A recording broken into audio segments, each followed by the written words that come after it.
Rachel, thank you so much for joining me on today's podcast. It is an absolute pleasure to have you. Likewise to be here. Thank you for the invite. So, at their core, both money and love are energy, and they Yes. flow and expand and they contract. If if we're constantly anxious about losing money, does this mean that we're also anxious about losing love or not finding it? Yes, I think the two are so intrinsically linked. When Hmm. I think about love and money, I feel they are part of this trio that I believe are like the top three things people will do anything for, and that's health, love, and wealth. And Mm. so if we take health out of the equation, when it comes to love and money, we are thrown these massive ideas about deservingness when it comes to society, when it comes to things that you may see on social media. There seems to be this link between being like deserving of a big love, being deserving of a lot of money. And so sometimes when there is this block with one or the other, it is also a duplicate of what is happening in that other area of your life as well. And whether it's money first or love first, they're just so married together that it normally is the same wound appearing in the same parts of your life. Mm. Mm. So then, how would that affect somebody's like confidence or self-worth? Mm. So they may, for example, when it comes to money, just feel that the only way, for example, in our kind of world as entrepreneurs, the only way to get clients is to undercharge or not charge at all, or Mm. heaven forbid, um, what is what does my coach call it? It's like talent swap or even or skill set swap where nobody's gaining any money. Talent But swap, okay, yeah. yeah, where it's like, okay, I'll do something for you, you do something for me, but that's not a Yeah. business. That's like friendship. Yeah. So so that might happen. Same with love as well. You may have this idea that, okay, love is just this rare thing. I come across so many posts in my algorithm, as you can imagine, as a relationship coach about Mm. relationships. And it does make me feel a bit ill how many people are buying into this paradigm that love is just so, so, so rare. And if you get it, it's like, whoa, you're so lucky to have it because the norm is to have unhealthy love or no love at all. And so, therefore, when it comes to love, on the same coin, you could just accept breadcrumbs, accept the situationships, accept people flaking and ghosting and think that that's your norm, this minimal Mm. amount of effort, because really underneath you think that that's all there is. So, you see how they both are very much tied together. It's all about your belief system. If you're believing that the minimum is your maximum, then that's all that really will be reflected into your reality. So if I'm hearing you correctly, sorry, it's like almost comes in as a lack. So I Mm, don't view money as an abundant source. Thus, mm. I don't view a relationship or love as an abundant source. Exactly. So many people feel that. I remember even, starting in the coaching industry, and I was very much in that scarcity mindset when it came to money, thinking, oh gosh, I don't look a certain way, I don't come from a certain place in the world, I didn't come from that background. How am I ever going to make it as a coach? No one's ever going to take me seriously. I'm just going to Mm. have this account that's inspirational, never really going to have Mm. clients pouring in. And so with love, same thing happens where you may have multiple examples of love. People getting married around you, for example, maybe a lot of people in your age bracket. This is normally what Mm. rattles a lot of women, particularly where they're like, well, I've got evidence that this exists, so why not me? You may think that, oh, maybe there's only a certain number of people on the planet that could ever have this, just Mm. as much as I was saying, I've got to be a certain type of coach. That was another actually limiting belief I used to have. I've got to be a money coach, otherwise, who's going to spend money on me? Which is just so wrong. Not everyone just wants a money coach. There's a coach for how to make sourdough bread, and she's like milking it in. So there is a market for everything, but that also applies with love. There's a market for everything. Like there's a market for the exact person that you are.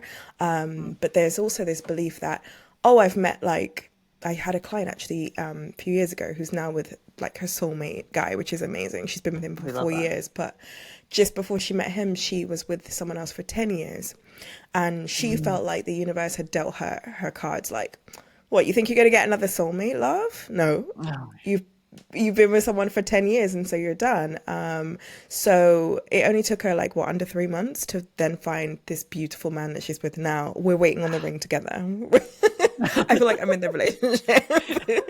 so, I so, love that. it's evidence that there's no limit. Like there's no, you can only have three soulmates or, whatever nonsense, or you can only be successful in business if you do a certain thing or you live in a certain country or you speak a certain way. So it's for both of those, for both love and money, it's about you taking control and expanding what gets to be possible for you, even when there's no evidence, no immediate evidence that that's possible for you. You have to do the believing first, and then that's what manifests into your reality. It's interesting that you mentioned the belief thing, and being a person who's walked this path, it's, and if I'm hearing you correctly, it's the having the belief in yourself that you deserve something greater than maybe you've experienced in the past or what you think is Yeah, possible, and that belief with action will create what you want. exactly. Exactly. And that's so much easier said than done, right? Because 100%. right, your Yeah, mind 100%. naturally, your mind is pre-programmed to operate that way. It tells you, the inner critic, and you hear about the inner critic a lot when you first start coaching, and like that's normally what people use as their kind of benchmark formula to then have a niche or whatever. Your inner critic, what does that voice inside of you say? And it's not a bad voice. It's your whole brain is designed to protect you from danger, and so that inner critic is just telling you, hey, we don't have the data to support the fact that you want to put 10 grand on a coach that you've never met before and lives on the other side of the world. We don't have the data that that works. So it's scary. We're going to put it in the fear bucket. We don't have the data that you could be married to someone for 20 years and be vulnerable again. We don't know if that's going to work. So we're going to put that in the fear bucket, and we're going to make you absolutely terrified of ever getting to know anyone again. So it's just your brain doing what it's supposed to do, but you have to outsmart your mind in order to expand and experience something different in both love and money. What what happened in your journey that led you down this path to want to help others in money and relationships? Yeah, so I grew up not having a good example of either. Growing up, debt was associated with not what I associate it now, someone who has a vision and wants to pay off something slowly because they're investing in their future self. Debt was very much a case of, I don't have the money, I don't have a plan to make the money back, but I'm just going to accumulate debt and somehow, some way, maybe it'll get paid off, maybe not, but my desire for this short term thing that's going to give me a dopamine hit is much more important than being responsible with money. That was my example of money growing up. It was a very scarcity mindset. Money is this enemy, and you're always one step behind. It's almost like money is playing against you. And then with love, I didn't really have any healthy examples of love. So my parents split when I was just 4, and then they co-parented, but my father lived outside of our house. So even when he came round, their dynamic was really unhealthy. They both had like multiple different partners. That was a weird thing growing up with as well. I have an older sibling. He didn't necessarily have the healthiest relationships either. So I really didn't have any like baseline for either love or money. So, but it's strange because I always feel like people are made up of their family genetics, but then also a little bit of magic, something else that the universe throws in because Yeah. we're evolving as humans all the time, right? There's always something that no one really in your bloodline has had before. And so you're thrown that in so that you could be the generational cycle breaker. And so that's what I felt like I really was by the time I hit maybe like 2021. I was starting to feel like, you know what, I want a different reality. Like let's play with certain scenarios. And I fell down a lot with both my love and money. Like, this isn't my first business. I think this is like my fifth, because I've had 4 other failed businesses that I just went for and didn't know anything about money, didn't know about investing, didn't know about researching things before I just like put money to it, for example. Didn't really understand the concept of saving. It was like eating from, month to month or paycheck to paycheck even. And then with love, I just got to a point where I substituted and suppressed this need for connection by focusing on work, just working and working and working and getting, again, that dopamine hit from achievement, whether it was academic, whether it was, being at work and climbing the ranks, etc.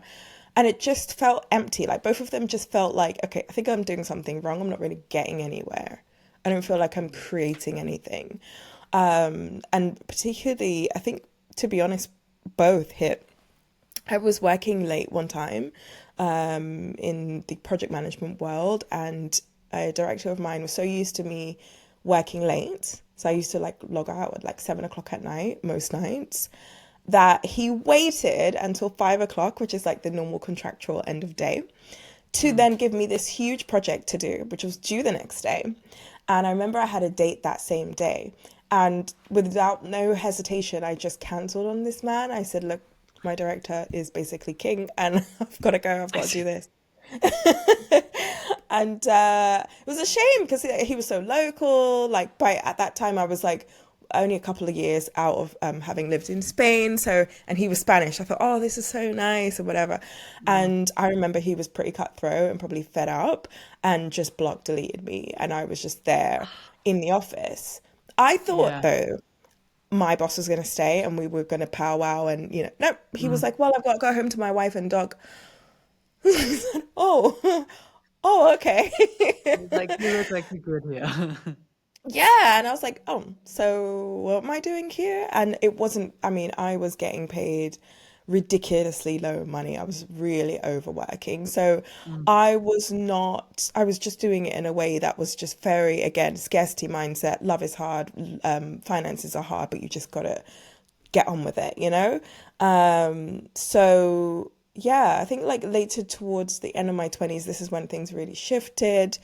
I remember my first role, which was double what I was earning in that particular scenario I'm telling you about. And I thought, whoa, okay, maybe this is a fluke. But then I kept accumulating things and really strange things would manifest. Like, I remember doing my accounts and my accountant said, oh, you could give yourself, a little bit more money this month. I said, really? She said, yeah, you haven't used it and you've paid your taxes, so this is yours. I remember there was a gym membership that I had cancelled by email. They hadn't cancelled, and then they refunded me. It was over £1,000 that they just gave back. That was great. And then with love, oh man, it's interesting what happens when you start saying, actually, I deserve more, and I'm in alignment with something else. And even with love, like the beginning of my 20s was very much, I felt like I was always in someone else's story. So strange. Like, I was either in someone else's story, literally, like, God, there was a date in my early 20s. There's a date I went on. Something told me, check this man's Facebook. He said, oh, I don't have Facebook. I don't have any of this stuff. Something said, check it. Oh, right. I checked it, Ash, and he had a whole relationship. He was living with this woman. So when I got home, because that's when the instinct kicked in, like, no, I just don't trust him. I messaged her and I said, I think I've just been on a date with your boyfriend. And she said, oh my God, thank you so much for telling me. We literally just broke up 24 hours ago and we're still living together, but we're still trying to work it out. And he was on a date. And that message got him kicked out that same night. But like, sorry, it's got to be done. So those kind of weird third parties, I always ended up in these third party situations. Or even if there was another guy where he was just not over his ex and it was like a phantom third party situation. But later in my late 20s, I really started to have much more longer term relationships. They got better as well with the time. So You and I have had offline conversations about like this perfection of I married Bill when I was 17 and now I'm a relationship coach. And I mean, no disrespect to those coaches that are out there. They're just different. I Yeah. am very different. I'm all about like living the life as a generational cycle breaker, which isn't going to be smooth. You're going to have different experiences to help you grow. And I really believe relationships are part of your soul's growth. That every single person you meet is ushering you towards the better iteration of yourself. So that's what started to happen more. It felt more like, okay, I'm in these longer term relationships. They're much more nourishing. Okay, this is getting better. I'm learning more about myself. I'm breaking open myself and building this bigger capacity for love. So, you said, how did this happen? Yeah, so that's my story. That's how both, I was like, what would she ask originally? So that's how it all began. What was the hardest part for you? Like if you're moving from a place of raised in a way that you looked at money through scarcity, what was that hardest part between changing it from, I don't want to live like this, I want to live how the other half lives? I think it's that middle ground where you haven't yet met the new version of yourself and you're so comfortable with the way things have always been. That is a really uncomfortable place and it can bring loads of things up, loads of emotions up. No one talks about this point, but when you're making this huge transition for your own good, in two very important parts of your life, like love and money, you lose a hell of a lot of people because you've trauma bonded along your entire life with people who have those same low vibrations about those areas of your life. That's So interesting. yeah, Very interesting. I lost a lot of friends, or I say lost. Well, we drifted Grew apart a apart. Yeah. lot. Whole lot. My whole tribe was just revamped completely. Even family members that I don't speak to anymore, because you effectively have trauma bonded with these people growing up.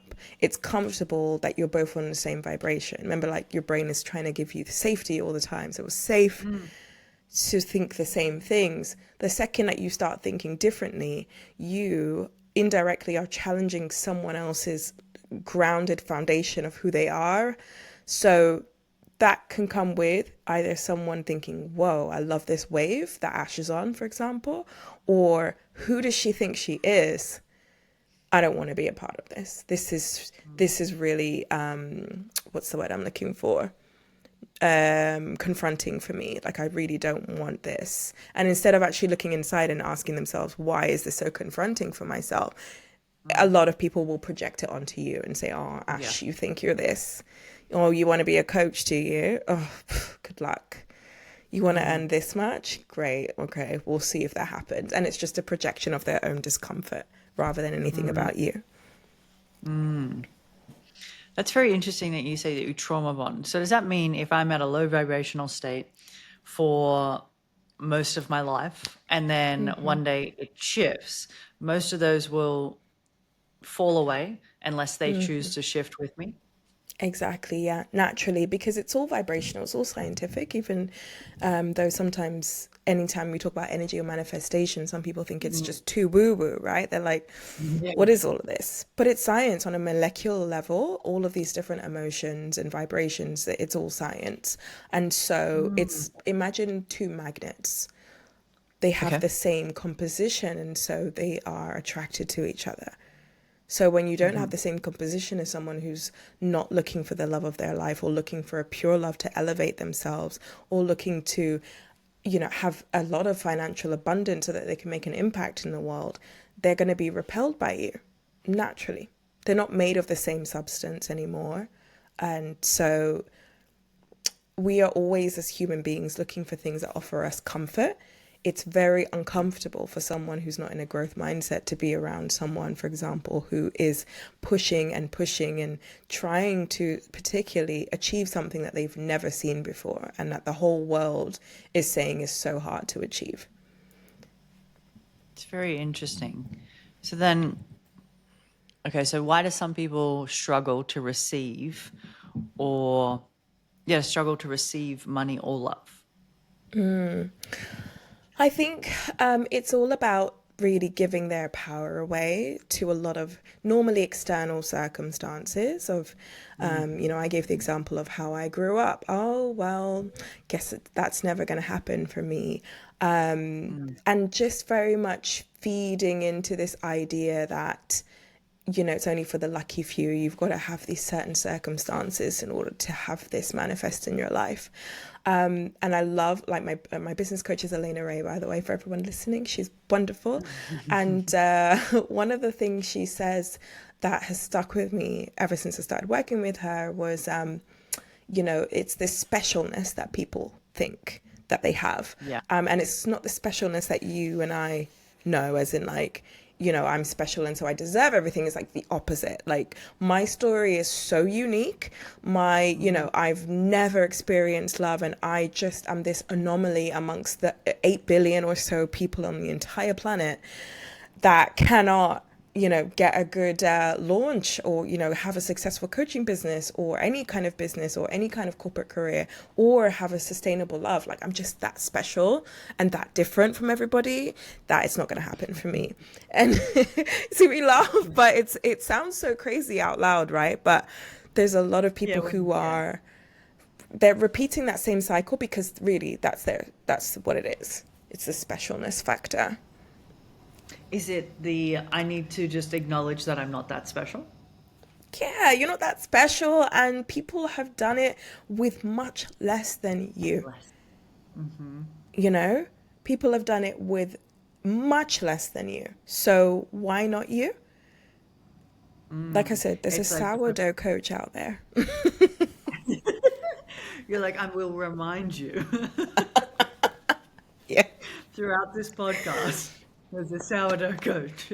Right. And I always say, even with love, I'm like, look, some of the biggest, cruelest dictators of this world had partners.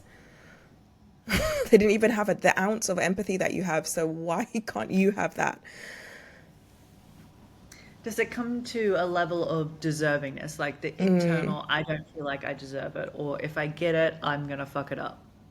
Yes. Oh, actually, I love the latter because there's also a bit of that as well, that self-sabotage.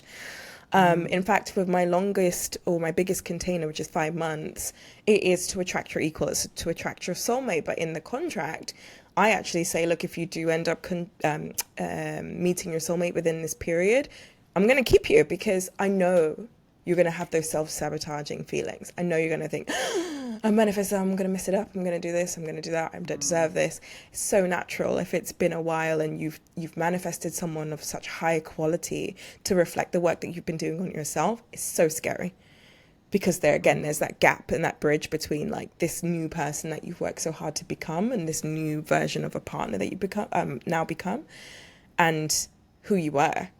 And so you're like, oh God, I'm going to say something wrong. I'm going to annoy them. And they're going to say, we've been together for all of 2 minutes. I don't want this. I made a mistake. So I keep clients on just to make sure that doesn't happen.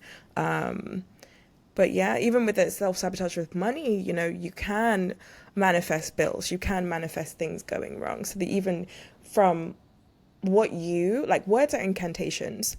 If you are always saying, oh my God, I'm in so much debt. Oh my goodness, I'm in this, I'm in that. And it's not to say you can never speak about your debt, but you've got to talk about it in a way that is, like I said, an investment long term for the person that you're becoming. It doesn't have to mean anything. They're just numbers.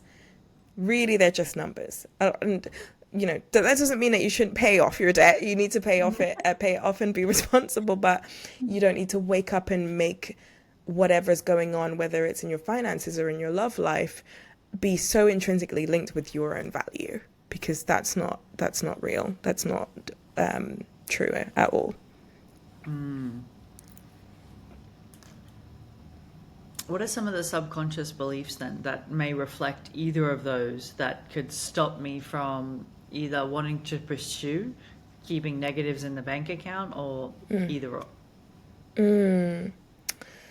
I think going back to these like external factors that, I'm never going to be able to clear my cards, for example, because XYZ, I only earned this much. It's very much like this giving away of power. I think that's a huge thing. I think it's the thing that encompasses a lot of the beliefs behind not really getting past what you've experienced to date when it comes to love and money. And also not believing that you can have a new reality at any point, at any point. As of like 10 seconds from now, you can choose to do it differently. There are a lot of people who feel that, I love astrology. Oh my goodness, I base so much on astrology, but I know that astrology is a tool, and I ultimately even have autonomy over my life. Things are not written so deep in stone. I can't change what's been dealt for me. It's just a tool. It's just a little blueprint of who you are when you were born, for example. I mean, I say astrology as an example. There's loads of different examples of this kind of thing, where there is this belief that, okay, this I was born this particular way, and therefore that's all that's possible for me. But you get to decide, and I think getting used to the idea of you get to change things at any moment. You have free will. That's not limited in any way. As long as you're not hurting anybody, you're not breaking any laws, you get to change your mind about how you want to experience life at any point. You say that I can change my mind or change my reality just split second. How can I Yeah. do that? Like, So if I'm looking my at a main, reality, yeah, sorry, well, I, if I'm looking at one that I'm no. not enjoying. Right, okay. So if you get to the point, normally I feel, I mean, it doesn't always have to happen this way, but for me, for sure, it happened when I hit rock bottom and I thought, I can't do this. Like, I can't afford things. I'm just always chasing money. Like, where is this love? Like, I'm coming up to like late 20s. What's going on? Like, it can't just go on like this. Yeah. And so you've really got to get, in my particular example, in my own life, I really surrendered myself to the universe, God, the angels, and I remember I actually cried so hard, and I had a really big one-to-one where it was, you can either call it prayer or meditation, but it was very much like a ritual where I guess it was praying. I said, you know what, I'm done. I really am done. Like, I'm really ready for a different life. Like, I'm really ready to really scale up when it comes to money. I'm really ready for a proper love. And so, and the universe did answer, at that time. It wasn't long before I met the man I was with for 4 years, who healed so much of my masculine. It was outrageous. I didn't know I had that capacity for love ever. And that was the same relationship where I doubled my income from what I was earning before, and built this business in as well. So basically, I feel the real trick is getting to your on your knees moment, getting your pride out of the way and being really sincere with whatever higher power that you believe in. And then once you've done that, it's not just about sitting in your sorrows. You've got to reverse engineer it. So I say these things did then appear in my life, but it wasn't a case of me then just sitting on a mountain in the Himalayas and being like, okay, it's just gonna Deliver. happen. Exactly. Like, I still had to brave it. Like, I still went on the apps, like I still trial and error, I still dated, but it was from a place of, look, I really feel like I'm backed by the universe for this. Same when it came to, getting more finances and taking a really big risk when it came to business. You yourself know when you first start, your coach, like, you don't really know anything unless you have the privilege of having friends that already have done it, and they're like, don't go for that person, or don't do this, or don't try this. But you're just trialing and erroring, and you've just got to trust in yourself, but knowing that it's all going to work out in the end. And that takes real practice, and may feel a bit silly in the beginning, but ultimately there is so much more, in my belief anyway, so much more good in the world than there is bad. There's so much more of a higher power trying to purify the earth. And so your tiny little desire of, oh, I want a soulmate, or, I want more finances, why wouldn't these higher powers support you? And it's leaning into that and knowing that actually your ask isn't really that big in the grand scheme of things. Yeah, and it's like if you believe in universe or the God or source or whoever it is, you should also believe that no one, like, they don't want us to suffer. So Yeah, it's knowing that the exactly. world is abundant and it's ours for the taking. We just have to get out of our own way. Exactly. And on that same note as well, it doesn't want us to suffer. So if you are not pushing your boundaries for something new, it's not going to make you suffer by giving you the love of your life. You know, people like wrong time, right person, wrong time, that I don't believe that's a thing. Why would Ooh, this higher power give you a perfect partner, make you suffer, make you lose them? It would rather go in terms of what you are saying is more of a match and more of what you can handle. And that's why you've got to do the inspired action part and be like, no, no, no, no, I can handle more. Like I will prove that I can handle more. And I can prove that I can hold more as well. So one thing is manifesting something and the other thing is having the capacity to hold it.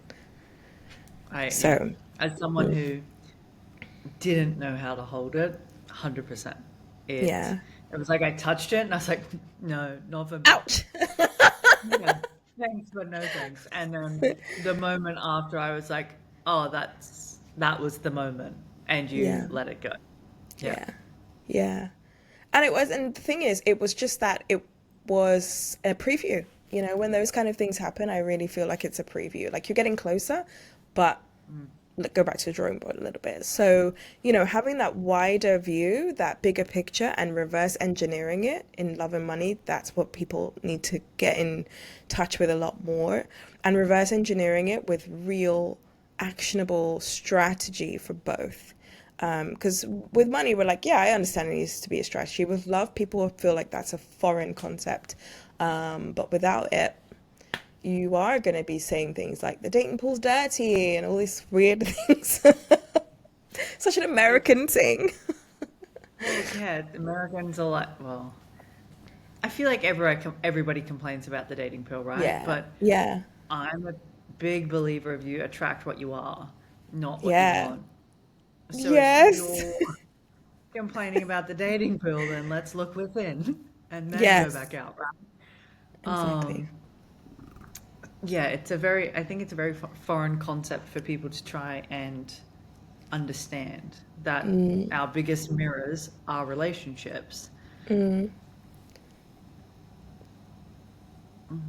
totally agree, to be honest. Mm, Do you believe that the way we receive money mm. mirrors to the way that we receive love? Oh, no. I think, and I'll tell you why I'm saying no.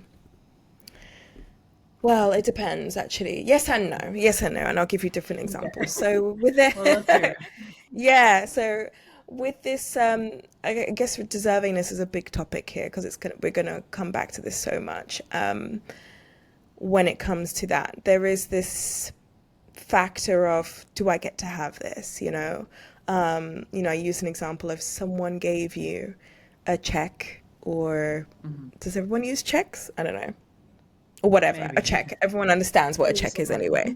Yeah, yeah. Yeah, so they gave you an envelope. How about that? They gave you an envelope or a briefcase with 10 million pounds, dollars, whatever your favorite currency is.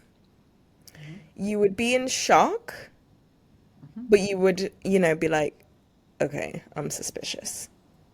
And the What's same the catch? thing, yeah, what's the catch? Exactly. Mhm. And the same thing can happen with love. You're so perfect. This person's perfect. They are taking you out on dates. If we're talking like men and women, they're taking you out on dates. They're consistent. They are commitment ready. They're already talking about commitment on the date. They've already told you they're marriage material. They've told you that. They haven't even, you haven't had to portray it and be like, hey, I just want to get married. So if you don't, no ultimatums. Like they Yeah. only date to marry. And you're thinking, okay, they want to commit to me so fast, what's the catch? So I Mm. think with the receipt part, yes, there is normally this suspicion of when things are going well, like, is this too good to be true? There is this hesitation. But I think when it comes to money, because people can, this is why I said yes and no, because people can understand materially, okay, this could be too good to be true. But I'm going to take the risk and take it because I've got bills. And I understand that, in the physical world, I know what money can do for me. So fine. Yeah. But when it comes to love, even though I'm saying that they're both just as powerful, they're both very powerful energies, there is a lot more hesitation. Like it's a lot less of a case of, oh, I know what this means and I'm going to trust this, because you're seeing money as this different resource on a different plane that's an exchangeable currency, and you don't see love as a currency. You're seeing love as this thing where you're lucky to have it. You may not see it in the healthy way of it actually being, it is a currency, it's an exchange of energy. It's the same way it is as money. And but even though that is true, you'd still be a little bit like, no, what's the catch? What's this person going to do to me? I fear this, they're going to do something to take something away from me, you know? So it's a, yeah, that's Yeah. why I said yes and no. It's almost like a with the love concept, it's this is like too good to be true. Like there has to be a catch, or Yeah, what is it that, like, for him to move this fast, why? Like, why does he want to yeah, move this fast?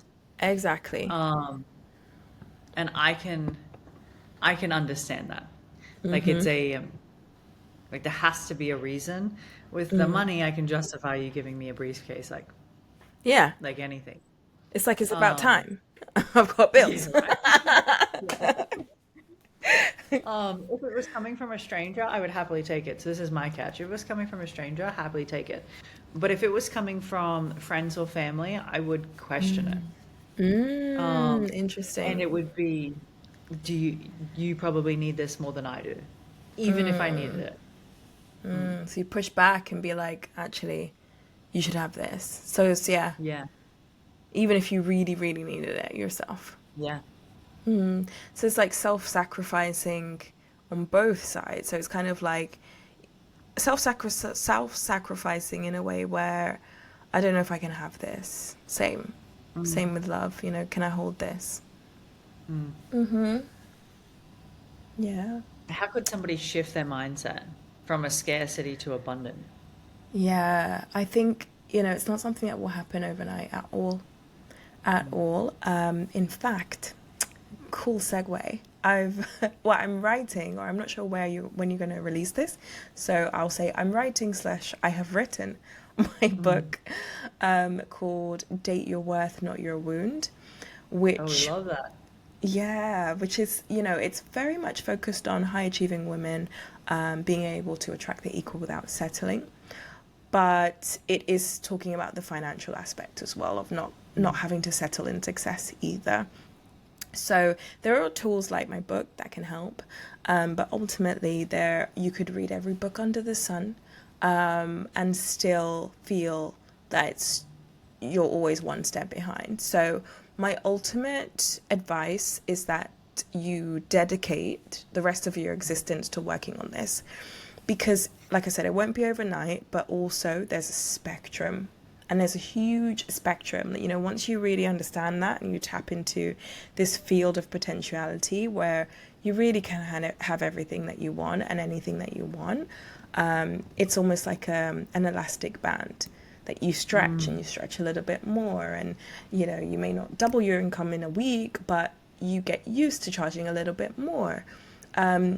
And probably Ash, like you can say the same, like when it comes to clients, we weren't like, well, at least I wasn't selling like 5-figure packages like straight after Mm. being qualified as a coach, because you're like, what, the worthiness sits in and whatever.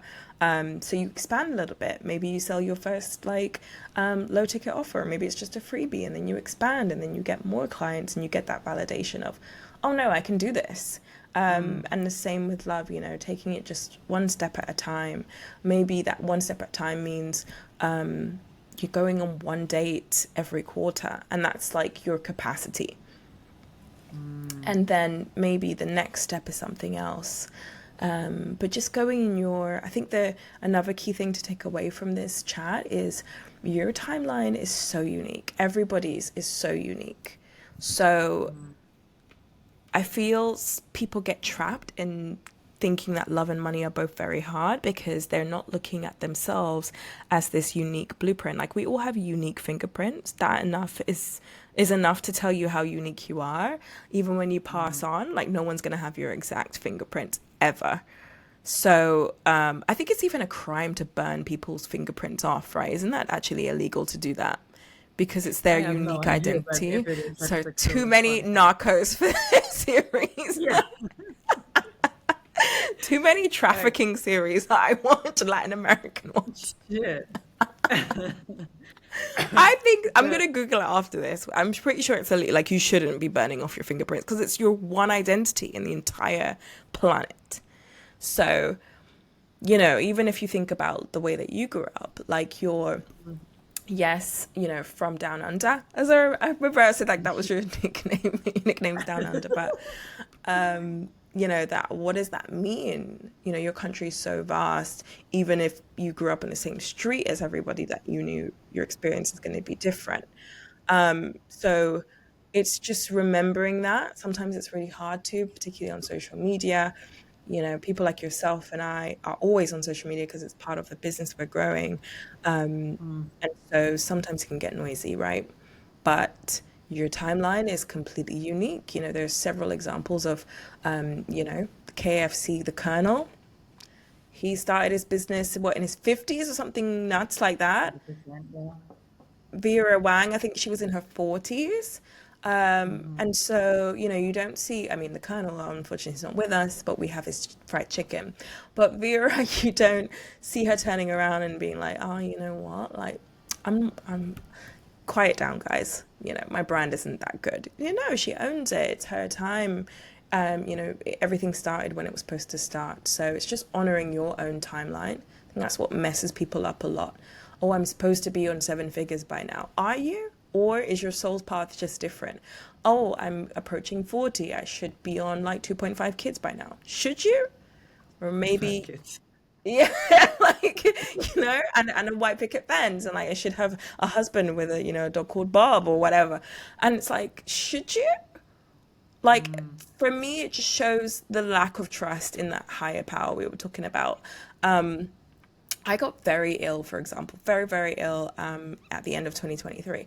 Random. And it took so much inner work to get out of this mindset of, oh, well, things shouldn't have happened that way. When really, actually, on the other side of that, I don't recognize myself from the person I was before. I thought I'd done a lot of inner work, but this is another level.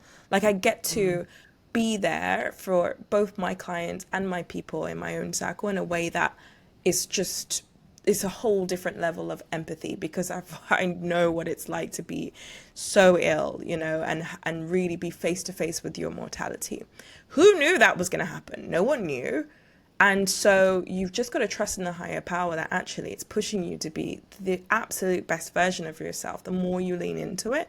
And so maybe it's a case of, okay, you're approaching 40, but if you had kids right now, you wouldn't be able to serve the higher purpose that you're actually here on the planet for.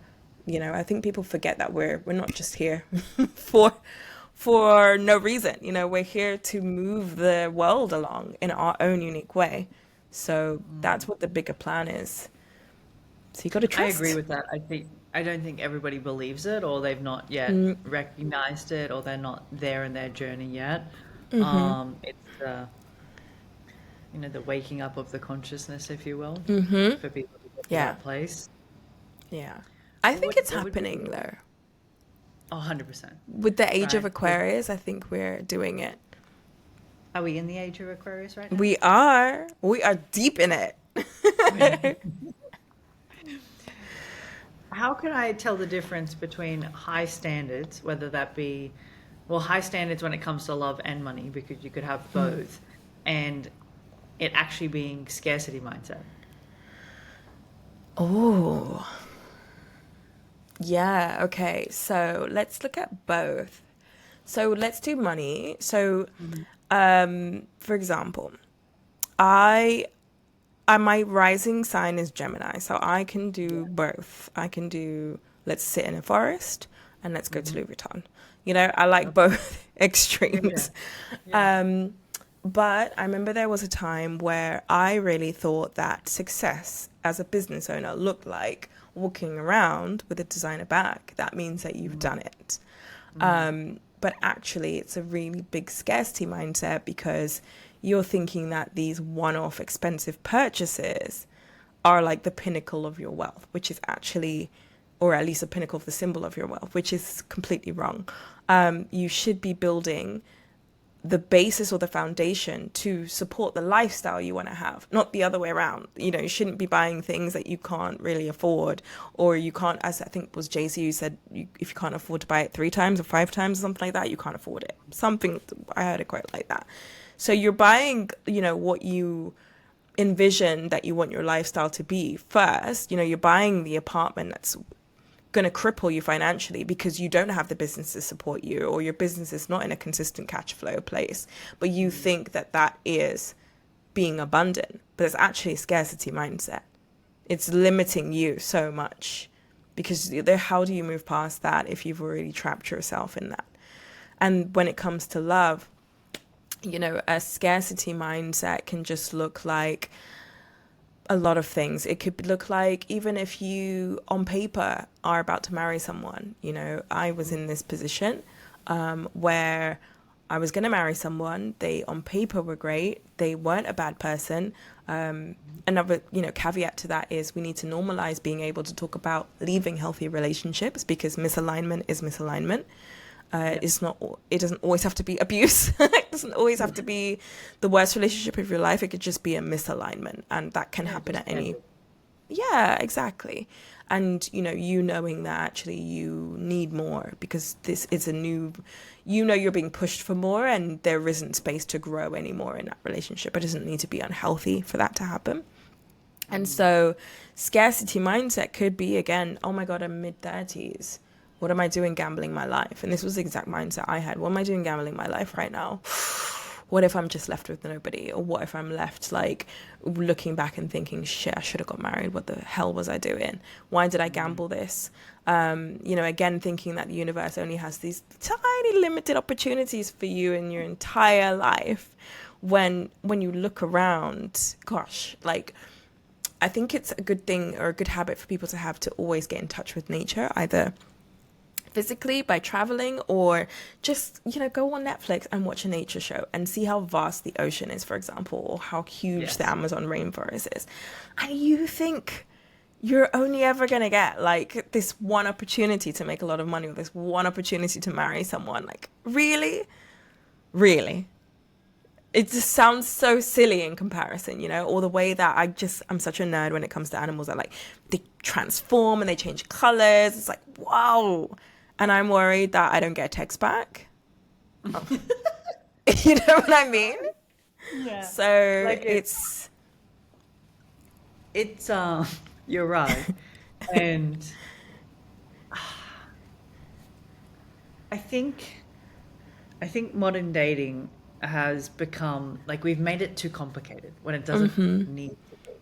No. And it, instead of, well, doesn't need to be, we don't want to take responsibility for selves, so we project it onto other people. Yeah. It's like the dating pill shit. Is it, or is it you? Right? Exactly. So I don't think we're taking the time to reflect on our part and be like, you know what, maybe it's like what you said, the relationship didn't work because we just didn't fit. Yeah. Not, we didn't fit because he was X, Y, and Z. No, you just Exactly. didn't fit. And that's Exactly. okay. And I love what you were talking about, like, you attract what you are. There was a period where I was fresh out of a long-term relationship, thought I was going to have a baby with this person, and I, you know, was on the rebound. I'm going to be straightforward with it. Now, again, this is why I married my person at 17. Like, I've been through it all. I've experienced it all. So I'm here to listen to people who have had that same kind of thing. So I realized, even though I was ready, like I was ready for that next step in my life, I was attracting people who were also in transition. I was in transition. And so they were great people. Yeah, like they were great people. They had a lot of potential. But deep in me, I knew there was this knowing of, they're lovely people, but there's a bigger force working against you right now, because you're both in transition. You need that time on your own to not be in that mode, you know? I like that. Yeah. Because you can't do it. Like you could continue, and this is where people get, I think, stuck in a loop of, oh no, but I'll just try again. You know, you'll date someone, maybe it's a couple of weeks, and okay, you're crying, then you cry for 2 weeks, and then you're back on the app. The reason why people get drained particularly with online dating, is because there's no strategy. They are, like you've said, Ash, they're not really looking within to see, like, okay, I need to take some accountability here. I'm not a bad Yeah. person, but there's a pattern here. Like, what am I trying Yeah. to get out of this? Is my Yeah. filter really that good in terms of where I am now? Or do I need to take a step back and get the grounding and the foundation of who I actually want to become first? And sometimes that's a few weeks, sometimes it's a few months, sometimes it's a few years. But then resetting from a foundation of not needing love, then that's where it happens. And I think the same can be done, be said about money. You know, my business transformed when I didn't need clients, where I started showing up from a place of, this is what I'm supposed to be doing. I want to help as many people as possible. That's when money started to roll in. That's when people were like, I feel really safe in your energy, even though you're on the other side of the planet. Let me sign up with you. So Yeah, it comes it's, from a place of I want to help, and because I want to yeah. help and serve, it's you're giving, thus returning. It Yeah, I'm a big believer of that too. Like a neediness, in my opinion, repels. Yes. There have been times where I'm like, oh my God, I gotta hit this because this quarter and blah, blah, blah. And you make zero money because that's a disgusting feeling. Yeah. And you don't show up. You don't show up. And that's not to say like we don't all have like mortgages and rent to pay, but people can see that you're not showing up from a place of, hey, I'm genuinely here to serve you. Hey, I'm Yeah. genuinely here. And I think more now than ever, like I said, like, you know, this age of Aquarius, people are opening up to their consciousness, but also more than ever, people have been jaded quite a lot. I think when it came to COVID, we were all in a very vulnerable buying state where you would be trying to fill a void that COVID had kind of robbed from a lot of us, whether it was companionship, whether it was the ability to build a business overnight, a lot of the confidence that some of us may have had in ourselves, or the confidence in our own common sense to really think things through before we were investing so much of our savings into things, Yeah. was gone. So the buying behavior was like, here's my credit card, just take the money. And so a Yeah. lot of us, have, had experience where we're jaded and maybe poorly invested into something, or invested into something that wasn't really in alignment because we were thinking from scarcity. We were thinking, okay, this is going to fix me. So the buyer's market now in every industry is guarded. You've got to come from a different place. You've got to come from a place of sincerity in order to touch people in a different way and manifest a lot more abundance, rather than thinking in the old paradigm of, okay, I've just got to get this number, because it's, again, scarcity in a different way. You're not thinking of money as this spiritual energy, which it is. It's no different from love. It's no different from health or any other kind of energy. You've just made it, Yes. ugly. You kind of put it on a pedestal. You make it Yes, yeah. higher than you instead of you. Yeah, exactly. Exactly. If I'm struggling with both money and relationships, where do I start? I think, first of all, you need to just get everything on paper in terms of what your experience is so far. So if I mean, and this is coming from a Virgo sun person, so this is how I like to do things. I think psychologically, your brain will stay in a loop. If you're someone who's prone to overthinking, if you don't process in a way that you dispel things, it will just be like keeping a lot of like Amazon empty boxes in your house because you've ordered loads of things from the internet. And so you've got to get rid of those boxes. And that's how I feel journaling comes into play. So you write down what your reality is in both love and money, and you get that on paper and you read that, and you face your reality with a lot of sincerity, right? Mhm. When I was looking at debt, it was very much like, look, this is the figure you owe. Let's be real about that. And there's something so, what's the word? Liberating and empowering about saying, hey, okay, I've just written this. Remember I said these are just numbers. When you write them down, you're like, oh, these are just numbers. Okay, well, then you can then look at things from a practical lens because you've got your life in the snapshot on paper. Same with love. You can start thinking about, okay, how can I practically change this then? What needs to change? What pattern do I see here? So that's definitely the first step, and then working through to see, okay, so what small things that are achievable or attainable for me, quick wins can I do in order to start shifting this? Maybe it's saving a little bit more. Maybe it's not getting that. I've heard there's like $25 like shakes in the US that are, they've got like Hailey Bieber's name on it, and people are like, oh, I'll just have that. Yeah. It's yeah, it's disgusting out there. Yeah, Like, yeah. you can pay like $14 for a single egg. Like, yeah. Crazy. And we met in Dubai, and like, I don't know if you ever came across the golden cappuccino. I think it's either £40 or £90, like British pounds. I can't remember which one it is, but it's expensive for a cup of coffee. Yeah, it's mind blowing what you can do with the right marketing, right? I told you guys about like the dictators that have like their very loyal partners, despite some of them being like murderers, and they still have their partners by their side. Like, it's okay, everything's gonna be fine. Like, And then you're yeah. questioning whether you can have someone. So, or even if we're talking about like less menacing figures, if you think about someone like Jennifer Lopez, how many times has she been married? Really? Does she have a limit for how many partners she can? No, she's a perfect example. Or Elizabeth Taylor, same thing. So it's whatever you believe is your experience, and you get to change your experience at any point. And that is when you get into the excitement of that.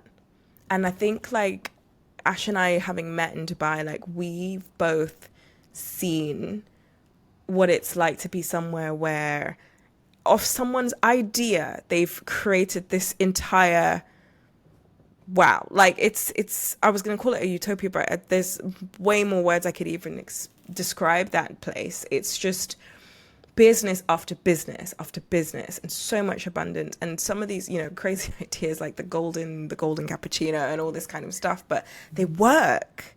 So again, when you dial it back to your own life about like, oh, I just want to have a date for Friday, like it's so tiny compared to some of the amazing things that people are achieving. So, don't ever feel like your desires are so big and so ridiculous, because, just when you think, for example, oh my God, I owe so much money, there's someone else on the planet that owes 3 times as much as you, and they don't have any plan of making it go down. Or someone who's maybe never been in love before. They're very much in a different place than you. But they, and you're not like that. You've had experiences of relationships, for example. So there's always going to be people more experienced in you in both love and money, and people who are less experienced in you. Again, you're on your own timeline. That should help you see that it doesn't matter what is going on around you. You can just do you and make your reality yours at any point. And change the timeline at any point. Yeah. Yeah. Rachel, if you could tell your 18-year-old self something, what would you say? Oh, I would tell her, you are going to find this out later in life, but you have a magic, and everyone has a magic, and you just need to tap into your own magic. And once you do, you're going to be unstoppable. That's what I would say. And I genuinely wish I had someone tell me that, because I would have operated in a way that was different. But, right, I didn't, because that wasn't what was supposed to happen, But yeah, even younger relatives, I'm just like, just believe in yourself. Like, just make it happen. You can do it. Because I wish I had like a mentor to tell me that too. But I guess I was the cycle breaker, so I've just got to be my own mentor. I was going to say, we didn't get mentors. No. It's No. true, that shit. Yeah. Oh, shit. Yeah. Rachel, it has been an absolute pleasure having you on. Hopefully people that are Likewise. listening can take something away from this. Where can they find you? Predominantly on Instagram. So my handle is at I am Rachel, Rachel. .rose, ROSE. So you can find me there. I've got a link to everywhere else I live on the internet, but Instagram is probably your best place to find me. Beautiful. Thank you so much. Yes. Thank you.